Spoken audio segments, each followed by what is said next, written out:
Taking a step back, the way we've always thought about it is if we build a business that has great return on equity in the long term, which is basically profit divided by how much equity capital are we using in the business, we'll be fine. And you can pretend a bunch of different things about your business. Talk about WeWork. You can pretend that space as a service is not real estate. You'll eventually be found out in the public markets. And so our view has always been, let's build a great business model that has great return on equity and high growth and is a tech company as well as a financial services company, and everything else will take care of itself. And if that's true, it makes decisions around what are you going to do around the loan book, credit, do you take it off balance sheet, on balance sheet, makes it really simple because you're not optimizing for those things. You're optimizing for how am I going to build a great long-term business? And all of these things are levers along the way, right? So a good example is like, should we have the credit and the debt on balance sheet or off balance sheet?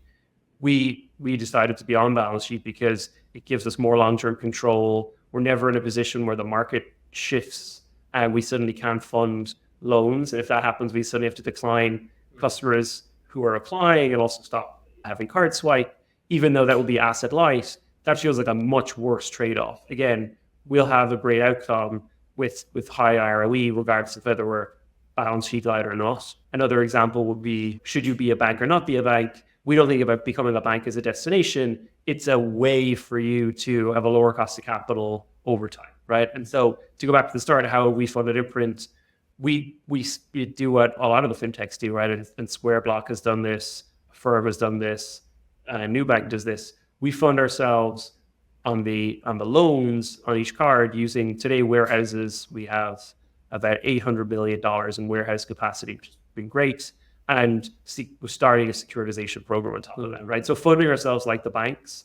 And the nice thing for us has been a lot of times when we had early conversations about Imprint with the VCs who would invest in a credit business, the conversation was around, well, your cost of capital, you have a massive disadvantage on cost of capital versus the banks, which obviously was true at the start. At one point, we were funding ourselves at SOFR, which is the funding rate, plus 1,200, right? So SOFR plus 12%. And banks fund themselves at something between SOFR plus 50 and SOFR plus 150. Today, we're funding ourselves at SOFR plus 250. And the reason we would do that is because we kept the loan book really healthy. We've been really thoughtful about having the right team in credit, right? Machine learning, AI is all really helpful. It's about having a talented team and listening to them, first of all. And then we've been really thoughtful about what's the asset class, right? So we have stayed away from subprime. Weighted average FICO in our loan book is about 705. So a prime credit card portfolio. And it's kind of dawned upon us that we're N of one in the credit space because we're the only fintech that has issued prime US credit card receivables at scale. And because of that, there's a lot of appetite, right? Good track record, good risk team.